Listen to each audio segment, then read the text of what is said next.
যে জীব মহাদেবের চরিত্র বর্ণন শ্রবণ করে, শিবের কথা শ্রবণ করে, শিব চরিত্রের মহিমা কত, তার কি হয়? কেন কি শিব চরিত্র হলো পরম পবিত্র চরিত্র। আখ্যানমেতৎ পরমম পবিত্রম, পরম পবিত্র চরিত্র। মনে রাখবে কিন্তু ব্রহ্মারও জীবনে দাগ আছে, ব্রহ্মারও জীবনে দাগ আছে, বিষ্ণুরও জীবনে দাগ আছে, ইন্দ্রেরও জীবনে দাগ আছে, চন্দ্রেরও জীবনে দাগ আছে, কিন্তু শিবের জীবনে কোনো দাগ। প্রেম সে বলো। তার জন্য মহাদেবকে পরম বৈষ্ণব বলা হয়েছে। কি বলা হয়েছে? বৈষ্ণবানাম যথা শম্ভু। শিবকে পরম বৈষ্ণব বলা হয়েছে। শিবের থেকে বড় বৈষ্ণব সমস্ত বৈষ্ণবদের মধ্যে শ্রেষ্ঠ দেবাদিদেব মহাদেব। তার জন্য তার চরিত্রকেও পরম পবিত্র চরিত্র বলা হয়েছে। ধন্যা ধন্যা কথা শম্ভোস্তম ধন্যো ধন্য এব চ यदा कर्णनमात्रेण शिवलोकं ব্রজেন্নরঃ। শিবের কথা হলো ধন্য। খুব মন দিয়ে শুনবে। যারা অমৃত পান করে তারা স্বর্গে যায়। না অমৃতম পিবতাম লোকে মুক্তি ক্বাপি সভাজ্যতে। কিন্তু যারা শিবের কথা অমৃত পান করে, শম্ভোঃ কথা সুধা পানম প্রত্যক্ষম মুক্তিদায়কম। স্পষ্ট বলছে, শিব মহাপুরাণে বর্ণন রয়েছে। কে বলছেন? মহর্ষি বেদব্যাস। সুত শৌনক সংবাদের মধ্যে কি বলছেন? শম্ভোঃ কথা সুধা পানম প্রত্যক্ষম মুক্তিদায়কম।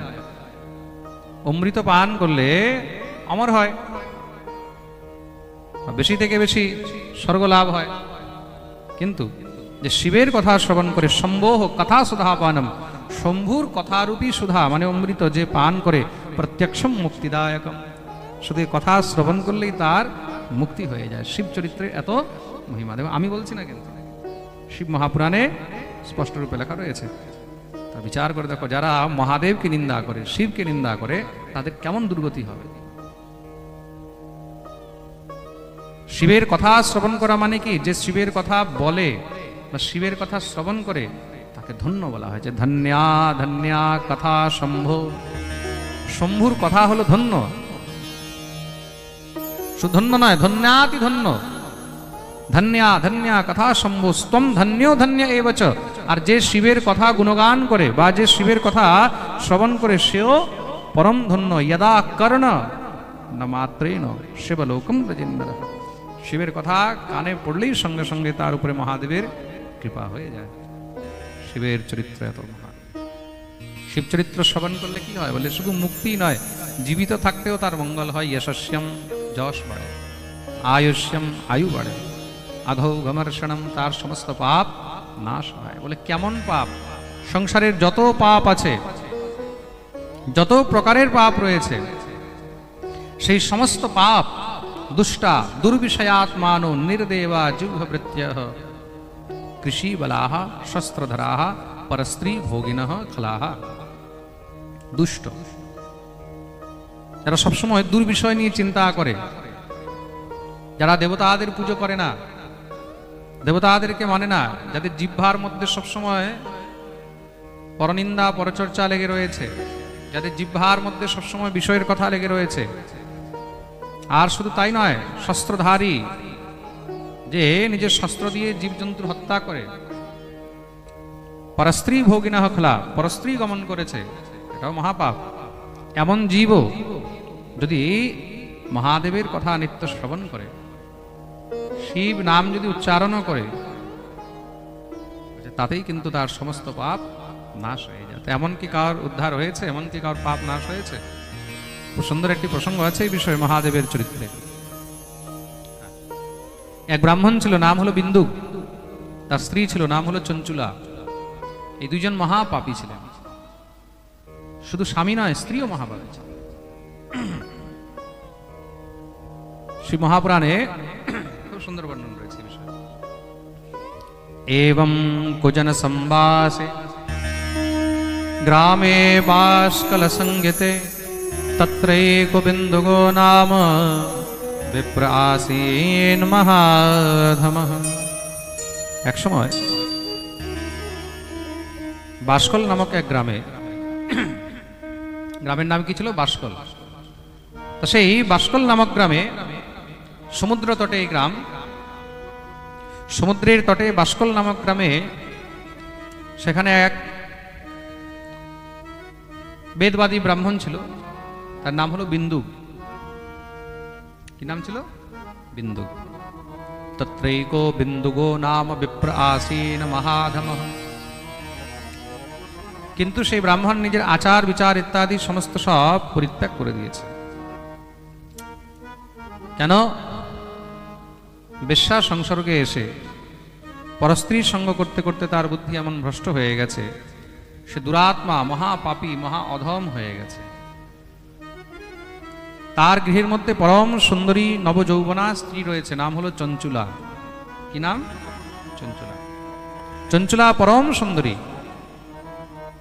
परम पतिनिष्ठ स्वामीनिष्ठ स्त्री, किन्तु नित्य तार स्वामी पाप कर्मे रत थाके, परस्त्री संग करते थाके। एक दिन दुई दिन देखते देखते महाराज मास बछर पेरोते पेरोते तार स्त्री प्राय जखन स्वामीर अपेक्षाय स्वामीर आशाय बसे थाके, एदिके स्वामी बेश्या संग करছে, स्वामी एदिके परस्त्री संग करছে। सेও तो नवযৌবনা, परम रूपवती, से विवाह करेছে, तारो तो स्वामीर प्रयोजन रयेছে।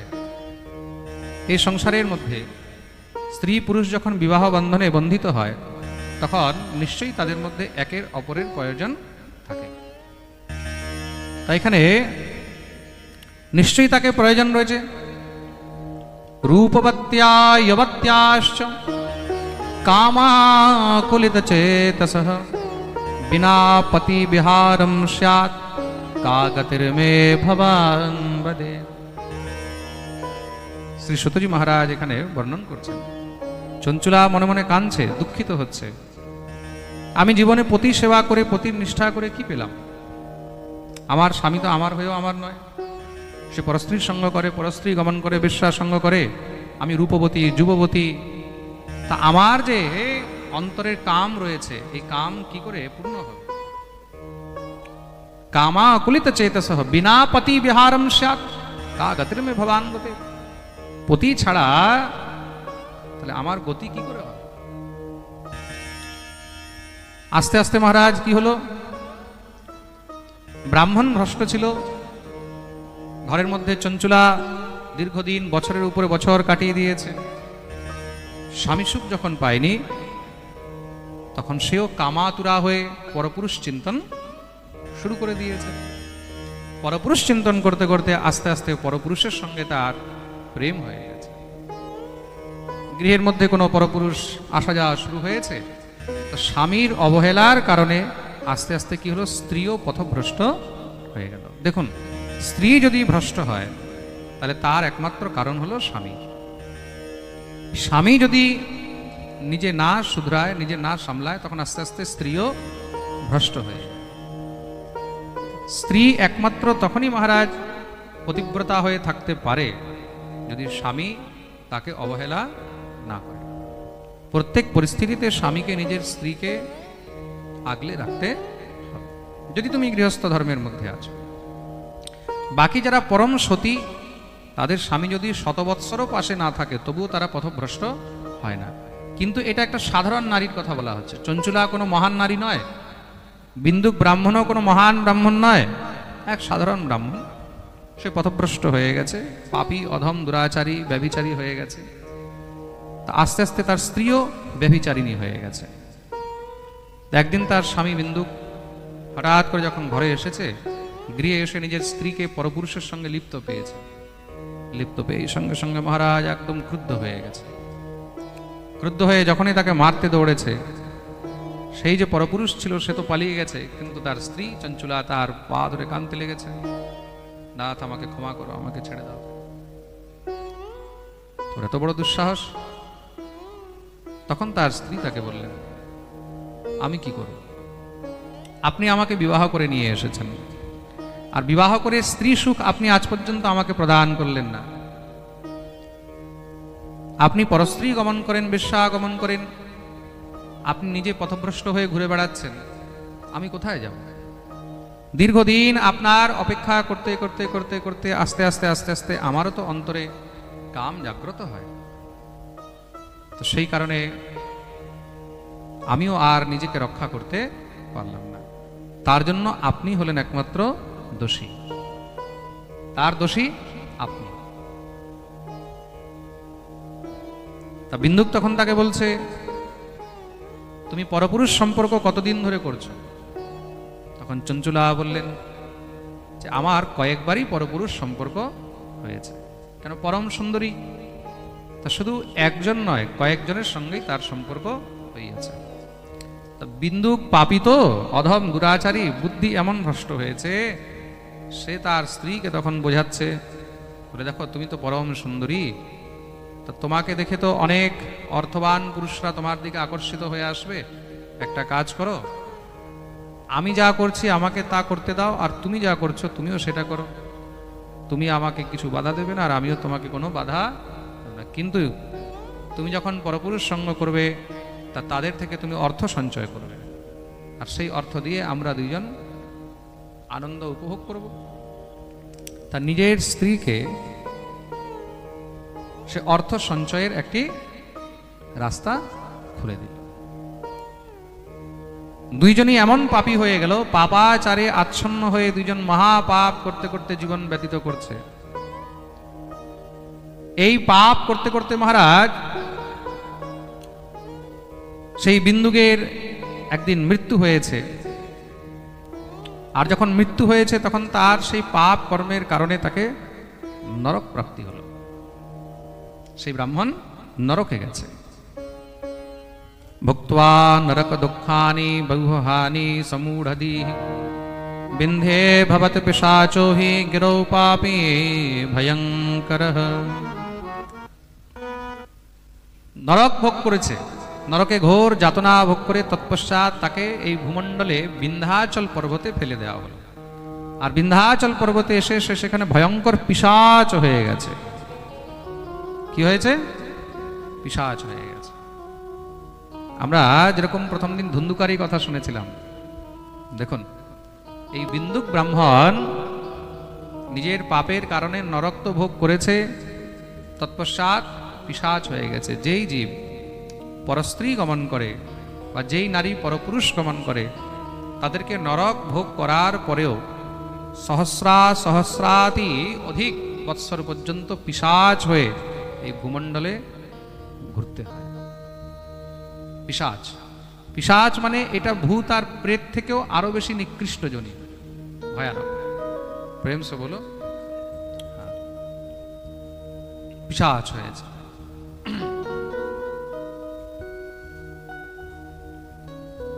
সে পিশাচ হয়ে ক্ষুধা পিপাসায় কষ্ট ভোগ করছে। সেই মহারাজ রৌদ্র, সেই তাপ, সেই বৃষ্টি, সমস্ত সব কিছু সহ্য করতে হয় জঙ্গলের মধ্যে। এই প্রকার মহারাজ পরম কষ্ট ভোগ করছে। আর এইদিকে স্বামীর মৃত্যুর পরে আস্তে আস্তে চঞ্চুলারও বয়স হয়ে গেছে। যখন তার বয়স হয়ে গেছে, বয়সের সঙ্গে সঙ্গে আস্তে আস্তে মহারাজ তার যৌবনও নষ্ট হয়ে গেছে। শারীরিক সুখ, শারীরিক চাহিদা কতদিন পর্যন্ত? যতদিন যৌবন আছে। যৌবন শেষ, এই সমস্ত আকর্ষণ, শরীরের সমস্ত অভিমান, সৌন্দর্যতার অভিমান সব শেষ। সেই স্ত্রী চঞ্চুলা আস্তে আস্তে মহারাজ যখন দেখছে যে আর কোথাও তার জায়গা নেই, কোথাও আর ঠাঁই নেই, চারদিকে তার যত প্রিয়জন ছিল, যারা তাকে চাইতো, ভালোবাসতো, আস্তে আস্তে সবাই তার থেকে এখন দূরে হয়ে গেছে, বিরত হয়ে গেছে। তখন সে সেখান থেকে মহারাজ ঘুরতে ঘুরতে ঘুরতে ঘুরতে একবার এক তীর্থে গিয়ে উপস্থিত। আর সেই তীর্থের মধ্যে মহারাজ বিশাল বড় একটি মেলা লেগেছে। তীর্থযাত্রা করতে করতে মহারাজ ঘুরতে ঘুরতে এক তীর্থে গিয়ে উপস্থিত হয়েছে। সেই তীর্থের মধ্যে কোথাও কোথাও এমনও বর্ণন রয়েছে সেটা কাশী তীর্থ ছিল। সেখানে গিয়ে মহারাজ গঙ্গার তটে এক আশ্রমে তিনি রাত্রি নিবাস করবেন বলে বিচার করেছে। সেখানে কথা চলছে, কিসের কথা? মহাদেবের কথা চলছে, শিব কথা চলছিল। একজন ব্রাহ্মণ সেখানে শিব কথা বাচন করছেন। দেবালয়েথ কস্মিশ্চিৎ দৈবজ্ঞ মুখতঃ শুভাম শুশ্রাব সৎকথাম শম্ভো পুণ্যাম পৌরাণিকীম চ সা। এক ব্রাহ্মণ সেখানে শিব কথা বাচন করছিলেন, শিবের কথা বর্ণন করছেন। আর শিবের কথা বলতে বলতে তিনি তখন বললেন, योषितां जारसक्तानां नरके यमकिङ्कराः सन्तप्तलोहपरिघं क्षिपन्ति स्मरमन्दिरे। যেই স্ত্রী বা যেই পুরুষ পরস্ত্রী গমন করে বা পরপুরুষ গমন করে বা ব্যভিচার করে মৃত্যুর পরে তাদেরকে যমলোকে তপ্ত লোহার সঙ্গে মহারাজ আলিঙ্গন করিয়ে তপ্ত লোহার সঙ্গে তাকে বেঁধে দেওয়া হয়, সেখানে এইভাবে দীর্ঘদিন পর্যন্ত কষ্ট দিয়ে তৎপশ্চাৎ তাদেরকে ভূলোকে পিশাচ জনি ভোগ করতে হয়। যখন সে পাঠের মধ্যে এই কথা শুনেছে, শুনে মনে মনে অনেক ভয় পেয়ে গেছে। বলে আমিও তো জীবনে এমন অপরাধ করেছি, চরম অপরাধ করেছি, আর আমার স্বামীও এমন অপরাধ করেছে, তা নিশ্চয়ই সেও এমন কর্মভোগ করছে, আর আমাকেও সেই কর্মভোগ করতে হবে। পাঠের শেষে তিনি তখন গিয়ে সেই ব্রাহ্মণের চরণে পড়ে প্রণাম করলেন, চঞ্চুলা তার কাছে প্রার্থনা করেছেন। ব্রহ্মণ ত্বং শৃণু সদ্বৃত্তম অজানন্ত্য়া স্বধর্মকম শ্রুত্বা মামুদ্ধর স্বামিন কৃপাম কৃত্বা তুলামপি। আমিও জীবনে এরকম অনেক পাপ করেছি, অনেক অপরাধ করেছি। কত বিবাহিত পুরুষের জীবন আমি নষ্ট করেছি, তার ঘর পরিবার আমার জন্য নষ্ট হয়েছে, তা নিশ্চয়ই আমাকে তার অপরাধ ভোগ করতে হবে। সে ব্রাহ্মণ বললেন, এটা তুমি আরো অনেক বড় অপরাধ করেছো। এক বিবাহিত পুরুষের জীবনে তুমি প্রবেশ করেছো, তার জীবনকে তুমি নষ্ট করেছো, তার ঘর পরিবার নষ্ট করেছো, তোমাকে আরো কঠোর ফল ভোগ করতে হবে। খুব মন দিয়ে শুনবে, কিন্তু আপনার দৈহিক সুখের কারণে যদি কারোর ঘর কারোর পরিবার নষ্ট হয়ে যাচ্ছে, তার মানে তার ঘর পরিবারেরও যে অভিশাপ সেটাকেও কিন্তু আপনাকে গ্রহণ করতে, এটার মধ্যে কোনো সংশয় নেই। প্রেম সে বলো, তা তোমাকে নিশ্চয়ই সেই পরম কষ্ট ভোগ করতে হবে, তার মধ্যে কোনো সংশয় নেই। তখন সে কাঁদতে কাঁদতে ব্রাহ্মণকে বললেন, আমার কি মুক্তির কোনো উপায় নেই? এই সংসারের মধ্যে প্রত্যেক রোগের তো নিদান আছে, তার মানে নিশ্চয়ই প্রত্যেক অপরাধেরও কিছু না কিছু অপরাধ ভঞ্জন রয়েছে, প্রত্যেক পাপের কিছু না কিছু মোচন মুক্তির রাস্তা তো রয়েছে। তো কোনো তো রাস্তা হবে, যা রাস্তা আছে কৃপা করে আপনি আমাকে তার বর্ণন করুন। কেন হয়তো কিঞ্চিত সুখের জন্য, কিঞ্চিত দৈহিক কামনার জন্য আমার দ্বারা অনেক অপরাধ হয়ে গেছে, কিন্তু আজ আমি বুঝতে পারছি, তার জন্য কৃপা করুন। আর শুধু তাই নয়, আরেকটি কথা বললেন, ধিংমাং মূঢ়ধিয়ম পাপং কামমোহিত চেতসম নিന്ദ്যাম দুর্বিষয়াসক্তাম বিমুখিম হে স্বধর্মতঃ। আমার স্ত্রী ধর্ম আমি পরিত্যাগ করেছি, আমি ব্রাহ্মণী। আর ব্রাহ্মণী যদি বিধবা হয়, বৈধব্যের পরে ব্রাহ্মণীকে কোনো সময় পরপুরুষের মুখ দর্শন করিতে নেই। খুব মন দিয়ে শুনবে, শুধু অন্যান্য জাতি নয়, প্রত্যেক জাতির জন্যই বলা হয়েছে, কিন্তু বিশেষ করে ব্রাহ্মণীর জন্য। যারা ব্রাহ্মণকুলে জন্মগ্রহণ করেছে, বৈধব্য গ্রহণের পরে যদি তে বিধবা হয়, মনে রাখবে, কেউ যদি বাল্যকালে বিধবা হচ্ছে, অল্প বয়সে বিধবা হয়েছে, তার মানে পূর্ব জন্মকৃত কোনো মহা অপরাধের কারণেই তাকে বৈধব্য যোগ প্রাপ্ত হয়েছে। আর তারপরেও যদি সেই স্ত্রী হরিভজন না করে, মনে রাখবে, একাদশী পালন না করে, বা যদি পরপুরুষ গমন করে, শিব মহাপুরাণে বর্ণন রয়েছে, তাকে এক কল্প পর্যন্ত নরক ভোগ করতে হয়। আর শুধু তাই নয়, তৎপশ্চাৎ শতকল্প পর্যন্ত এই ভূমণ্ডলের মধ্যে সে পিশাচ হয়ে থাকে। শতকল্প মানে ব্রহ্মার 100 দিন। বিচার করে দেখবে কত বড় অপরাধ। তা আমি তো অনেক বড় অপরাধ করেছি, তা আমি কি করব? কিম করোমি ক্ব গচ্ছামি কম্বা শরণমাশ্রয়ে কস্রামায়তে মাম লোকেস্মিন পতন্তিম নরকার্ণবে আমাকে তো নরকে যেতেই হবে, আমাকে সমস্ত পাপ ভোগ করতেই হবে, তাহলে কিম করোমি, কি করবো, কো গচ্ছামি, কোথায় যাব, কম্বা শরণমাশ্রয়ে, কে আমাকে শরণ দেবে, কে আমার উদ্ধার করবে, উদ্ধারোদ্ধার মাম দীনাম ত্বামেবং শরণং গতাম, আমি আপনার শরণে এসেছি, হে গুরুদেব আমার উদ্ধার করুন, আমি অনেক বড় পাপিনী, দুরাচারিণী, অনেক অপরাধ করেছি, কৃপা করে আমার উদ্ধার করুন। কিভাবে উদ্ধার হবে? তখন সেই ব্রাহ্মণ তাকে উপদেশ করলেন, দেখো তোমার কাছে শুধু একটি রাস্তা আছে এই সময়, যার দ্বারা তোমার প্রায়শ্চিত্ত হতে পারে, যার দ্বারা তোমার উদ্ধার হতে পারে, কল্যাণ হতে পারে। কি? পশ্চাত্তাপঃ পাপকৃতাম পাপানাম নিষ্কৃতিঃ পরা সর্বেষাং বর্ণিতম সদ্ভিঃ সর্বপাপ বিশোধনম। তার জন্য তোমাকে পশ্চাতাপ, তুমি যে করেছো, যে আমার দ্বারা পাপ হয়েছে, স্বীকার করেছো, আমার দ্বারা অনেক বড় ভুল হয়েছে, অপরাধ হয়েছে, আমি অনেক পাপিনী, দুরাচারিণী, নিজের দ্বারা কৃত পাপকে যখন জীব সেটাকে গ্রহণ করে, স্বীকার করে যে না আমার দ্বারা পাপ হয়েছে, এটাই কিন্তু তার প্রায়শ্চিত্ত শুরু হয়ে যায়, সেখান থেকে তার মুক্তির রাস্তাও খুলে যায়। তার জন্য তোমাকে নিজের যদি শোধন করতে হয়, শুদ্ধি করতে হয়, বিশুদ্ধ হতে হয়, তাহলে তোমাকে মহাদেবের কথা শ্রবণ করতে হবে, তোমাকে শিবের চরিত্র শ্রবণ করতে হবে। আহা, বিশুদ্ধে চেতসি শিবো নৃণাম তিষ্ঠতি সাম্বিকঃ ততো ইয়াতি বিশুদ্ধাত্মা সাম্ব শম্ভো পরম পদম। তার জন্য তোমাকে বিশুদ্ধ শিব চরিত্র বর্ণন শ্রবণ করতে হবে, কেন শিবের চরিত্র হলো পরম পবিত্র। ওই যে সুখদেব প্রভু বলেছেন, আখ্যানমে তৎ পরমম পবিত্রম, পরম পবিত্র চরিত্র হলো শিব চরিত্র। এতৎ শিবপুরাণস্য কথা শ্রবণতো যথা জায়তে চিত্তশুদ্ধিঃ ন তথান্যৈরুপায়তঃ। তার জন্য তোমাকে শিব মহাপুরাণের কথা বর্ণন শ্রবণ করতে হবে। সমস্ত বিষয় থেকে তুমি নিজের মনকে মুক্ত করো, মনকে মুক্ত করে একাগ্রচিত্ত হয়ে তুমি একমাত্র শুধু ইত্যক্তা সদ্বিজবরো বরহ শৈবঃ কৃপাদ্রদীঃ তুষ্ণীম বভূব শুদ্ধাত্মা শিব ধ্যান পরায়ণঃ। শিবকে ধ্যান করে একাগ্রচিত্ত হয়ে তুমি শিবের কথা শ্রবণ করো। যখন আদেশ করলেন, সেই আদেশ পালন করে সেই চঞ্চলা, সেই বিন্দুকের পত্নী দিব্য শিব মহাপুরাণের কথা বর্ণন শ্রবণ করলেন। মনের মধ্যে মহারাজ শিব মহাপুরাণের কথা শ্রবণের ইচ্ছা হলো, সেই ব্রাহ্মণের চরণে প্রার্থনা করলেন, সেই বিপ্রদেব তাকে শিব মহাপুরাণের কথা বর্ণন শ্রবণ করালেন, শিব চরিত্র শ্রবণ করিয়েছেন।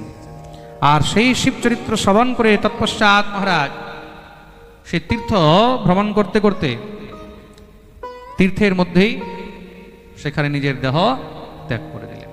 আর যখন সে দেহ ত্যাগ করেছে, মহাদেবের কৃপায়, কেন কি সে শিব মহাপুরাণ কথা শ্রবণ করে সমস্ত পাপ থেকে মুক্ত হয়ে গেছে, আর দ্বিতীয়বার পাপে প্রবৃত্ত হয়নি। তীর্থ ভ্রমণ করতে করতে, শিব চিন্তন করতে করতে নিজের দেহ ত্যাগ করেছে, তার জন্য মহাদেব তাকে নিজের ধামে নিয়ে আসলেন।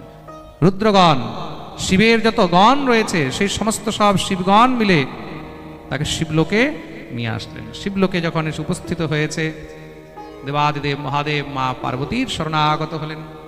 মা ভগবতী পার্বতী তখন সেই চঞ্চলাকে নিজের সখী বানিয়ে নিজের কাছে রেখে নিলেন। পার্বতীর সখী রূপে সে পার্বতীর সঙ্গে মা ভগবতী পার্বতীর সেবা করেন। মা পার্বতী তার সেবায় খুব প্রসন্ন হয়েছেন। তা যখন তার সেবায় প্রসন্ন হলেন, একদিন চঞ্চলাকে বলছেন, চঞ্চলা, অনেক সময় দেখি তোমার মন খুব দুঃখিত থাকে, চিন্তিত থাকো, তার কারণ কি? চঞ্চলা তখন বললেন, একটি কথা বলবো মা। বলো। আমি তো নিজের জীবনে অনেক পাপ করেছি, মহা অপরাধ করেছি, আর সেই পাপ অপরাধ থেকে আমি শিব কথা শ্রবণ করে মুক্ত হতে পারলাম। আজ এখানে শিবলোক প্রাপ্ত করেছি, আপনার সহচরী হতে পারলাম, কিন্তু আমার স্বামীও জীবনে অনেক পাপ করেছে, আর আমার স্বামী সেও নিশ্চয়ই কষ্ট ভোগ করছে। বলে, হ্যাঁ, সে কষ্ট তো ভোগ করছে। কোথায়? বলে, বিন্ধ্যাচল পর্বতে, সেখানে পিশাচ হয়ে রয়েছে। মা, যতই কিছু হোক, সে তো আমার স্বামী। আমি আপনার কাছে একটি প্রার্থনা করি, আমার স্বামীর যেন উদ্ধার হয়। আমার স্বামীর উদ্ধার কি করে হবে? এমন কোন রাস্তা বলো যেন আমার স্বামীর উদ্ধার হয়।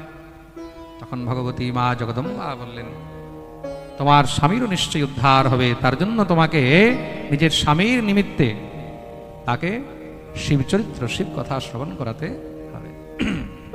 চঞ্চুলে সখি সুপ্রীণা নয়াস্তুষ্যামি সুন্দরী কিম ইয়াচসে বরম ব্রূহি নাদেয়ম বিদ্যতে তব। তুমি যা চেয়েছো নিশ্চয়ই তোমার সেই ইচ্ছা পূর্ণ হবে, কিন্তু তার জন্য তোমাকে শিব চরিত্র তাকে শ্রবণ করাতে হবে, দ্বিতীয় আর কোনো রাস্তা নেই। এই প্রকার ইতি গৌর্যাবচঃ শ্রুত্বা চঞ্চুলাশা শুভব্রতাঃ।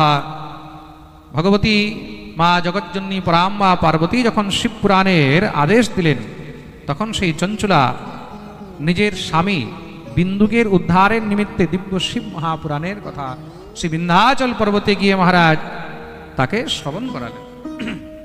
শ্রবণ কার দ্বারা করিয়েছেন?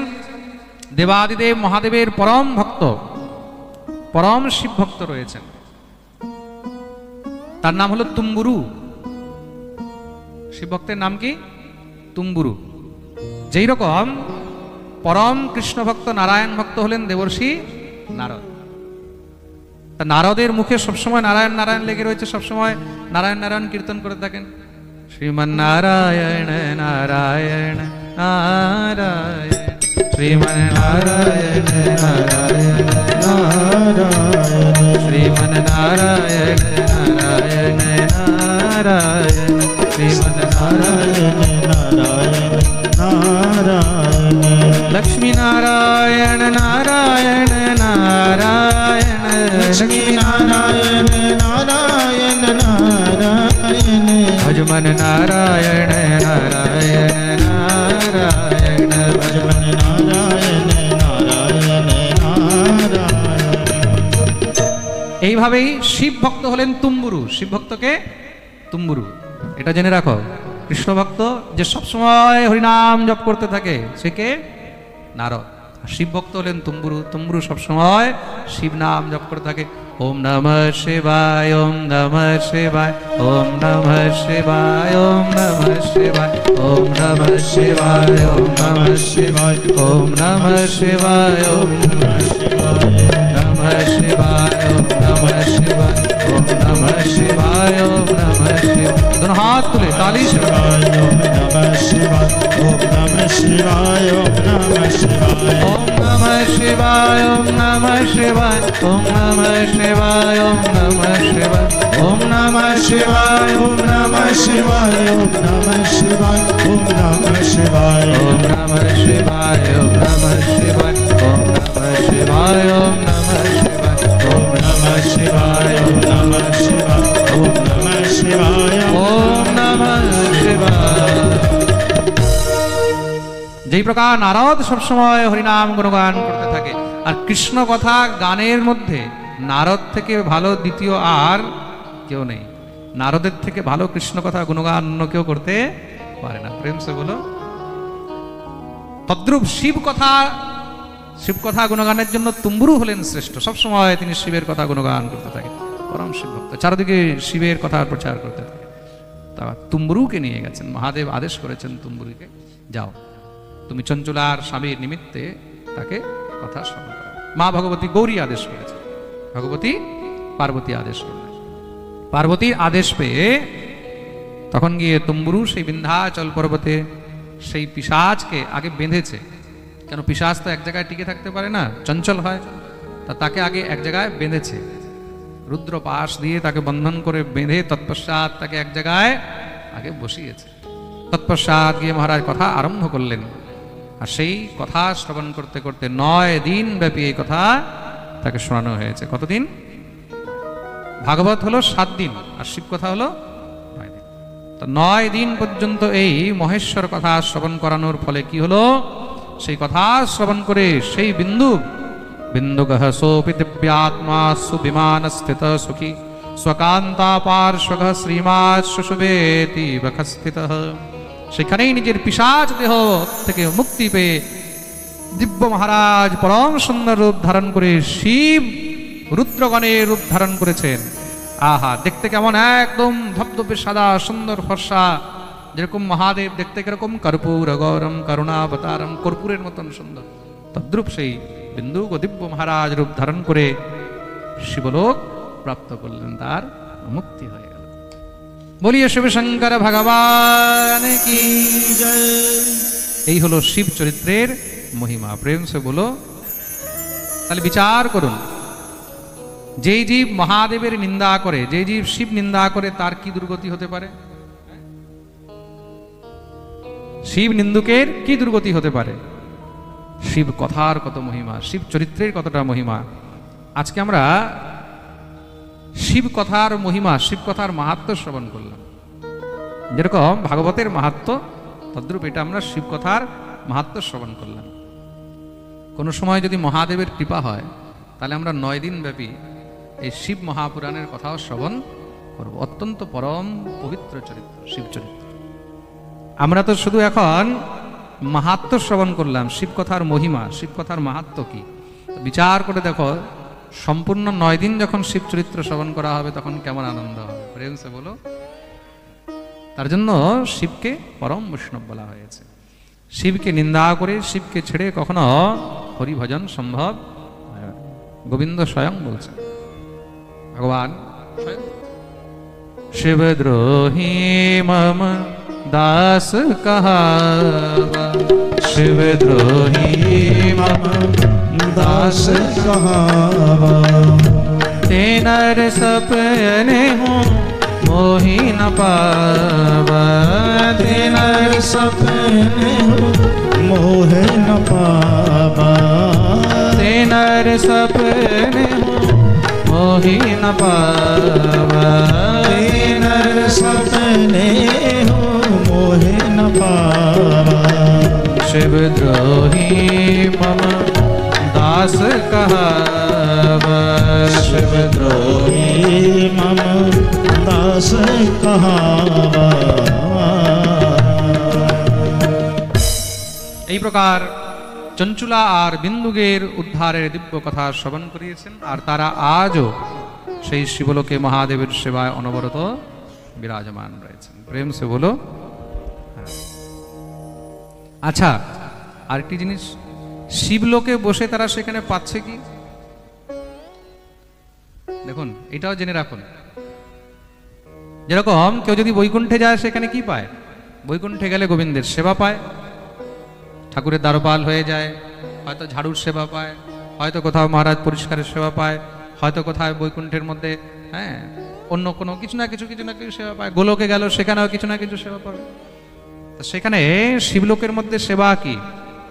শিবলোকের মধ্যে শিব আর পার্বতীর সেবা, আর সেবার পরে যতটা সময় বাঁচে ততটা সময় মহাদেবের মুখে শুধু হরি কথা শুনতে পায়।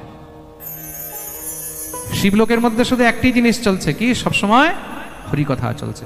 মহাদেব সেখানে নিজের কথা বলে না। মহাদেব কখনো বলে না আমি এই করেছি, আমি ওই করেছি, আমি সেই করেছি। কোন গ্রন্থে আজ পর্যন্ত মহাদেব বলেনি যে আমি এই করেছি, ওই করেছি। মহাদেবের সব সময় মুখে কৃষ্ণ কথা। মা পার্বতী শুনছেন, মহাদেব শোনাচ্ছেন। বাকি যত সব মহারাজ সেখানে রুদ্রগণ রয়েছেন, তারা সব শ্রোতা হয়ে বসে শুনতে থাকে। পার্বতী প্রশ্ন করে, মহাদেব উত্তর দেয়, আর বাকি সব রুদ্রগণরা সেখানে বসে শোনে। তা শিবলোকে তারা কি পায়? শিবলোকে তারা একমাত্র শুধু পরম শ্রেষ্ঠ সাধন সেই গোবিন্দেরই কথা বসে শুনতে পায়। বলো, মহাদেব নিজেই একদম মহারাজ, একদম ফক্কড় বাবা, তাই তো? মহাদেব নিজেই হলেন ফক্কড় বাবা। সবসময় মুখে শুধু হরি কথা চলছে, কৃষ্ণ কথা চলছে। আর তার কাছে যারা থাকে, তারাও মহাদেবের মুখ থেকে সবসময় কৃষ্ণ কথা, হরি কথার আনন্দ পেতে থাকেন। প্রেম সে বলো।